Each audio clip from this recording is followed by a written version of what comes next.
Back in October, I made a video about what I wanted to see out of the Paper Mario Thousand Year Door remake. And now that I've basically 100%ed the game, I really don't want to go do all the recipes. Instead of doing a review, I want to examine those changes to see if they met my expectations. They almost did. It's very close. One thing they just nailed is the presentation. This game is a joy to look at. The lighting is really good and there's so many new sprites for most characters in the game. Enemies will laugh at you if something from the stage falls on you during battle. The characters look more lively. It helps fill a game that already had so much character with even more character. It low-key has one of the best art styles this year. They nailed the quality of life changes too. There's a party wheel now to quickly change partners without opening the menu. If you pick up an item while your inventory is full, you can consume it right there instead of having to juggle the item around like an OG. I am so thankful for that change. I bet you that the next major Paper Mario 64 ROM hack is going to have that as a mechanic. You can view troubles you're currently doing from the menu. In battle, you can click a button to see the tattles. So if there's a mechanic that you forgot or accidentally skipped through,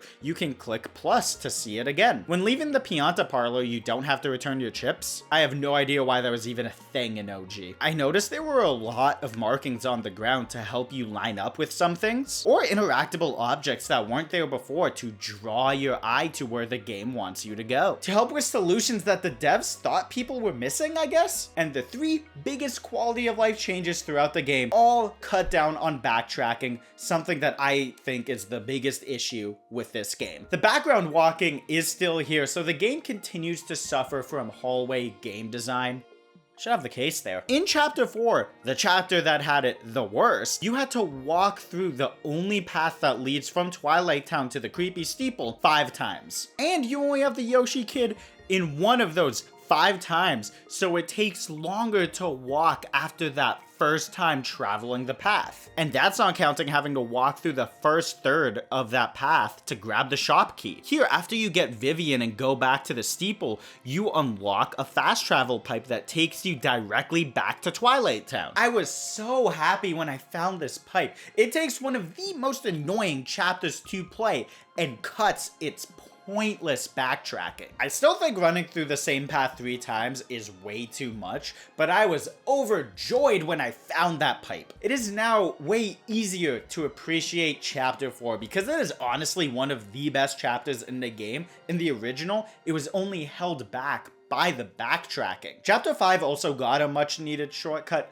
to a lesser extreme, but I appreciate it. In the zigzag room, I don't know what else to call it, they added a spring that you drop down after your first time going through it. This helps so much because it is the most annoying room to traverse out of all of them. All the other rooms are a straight line, and having to weave up through this one section 2 or 3 times was always annoying. The biggest change I'm so happy they made is one unified fast travel room that updates after every chapter, starting from Chapter 3. Another notable addition is being able to skip cutscenes that you would frequently watch, like powering up your party members, cooking, the blimp ride. It's weird that you can't skip cutscenes though, and you can only quickly mash dialogue if you've already read it, which only works with NPC dialogue. That will hurt replayability a bit, but the game already does so much to help that, so it's fine. All the stuff that they added so far, great, love to see it. But there is one aspect that I want to talk about that is a spoiler because it isn't in the original game, so skip to here. There's now 2 new super bosses,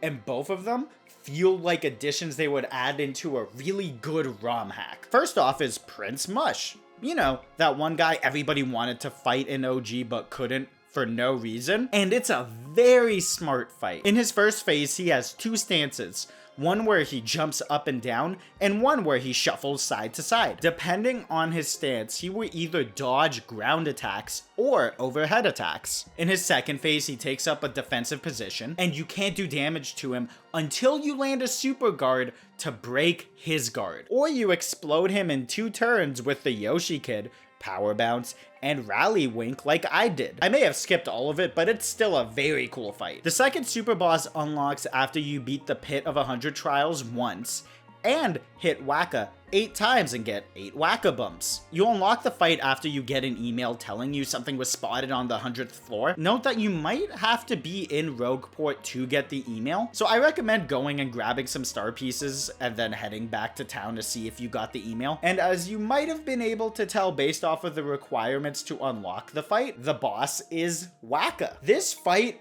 really confuses me. Not because it's a weird addition or because the fight is stupid hard. It might be hard, I don't know. I too turned him. From what I could tell, he's like a souped up version of Huff and Puff from Paper Mario 64. I think I only beat him because he decided to heal one turn instead of attacking. Anyways, this fight is weird because it is the most ROM hack coded thing I've ever seen in a Nintendo game. One very popular super boss to add in your Paper Mario 64 ROM hack is Wacka. So them adding this here makes me wonder why we don't have super boss versions of chapter bosses. I believe in the ROM hacking scene that is equally as popular as an addition, so it's weird that they're taking one of the most popular things to add to a ROM hack while not doing the most popular thing to add in a ROM hack. I thought these blocks in the fast travel room were blocking entrances to these fights, but no, they're just gating off the stuff that you would find in those fast travel rooms in OG, which checks out. Honestly, that's on me for not putting 2 and 2 together. To make the lack of super bosses even more bizarre, that's something that the Super Mario RPG remake did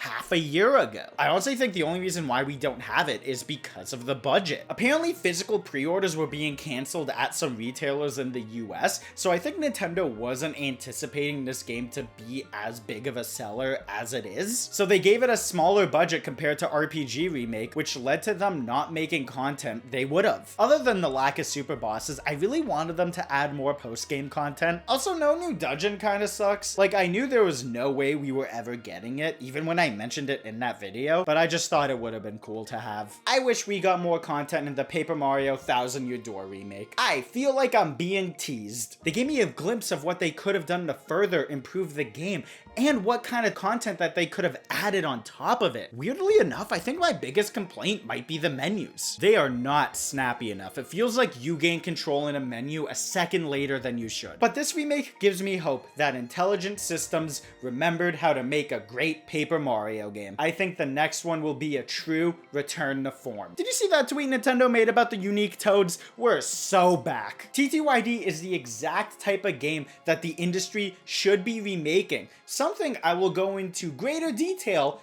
in my next video. Well, I guess the next one is going to be on the State of Play, Summer Game Fest, and Xbox Showcase. So 2 videos from now I'll be covering the type of games that we should be remaking. Unless there's a Nintendo Direct coming up. At some point, I will be making a video about the type of games that we should be remaking, so subscribe for that, I guess. Do you agree? Think I'm an idiot? Comment down below. Dislike the video if you are...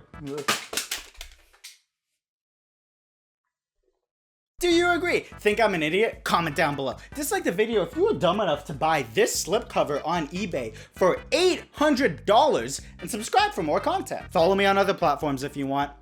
Take care, guys.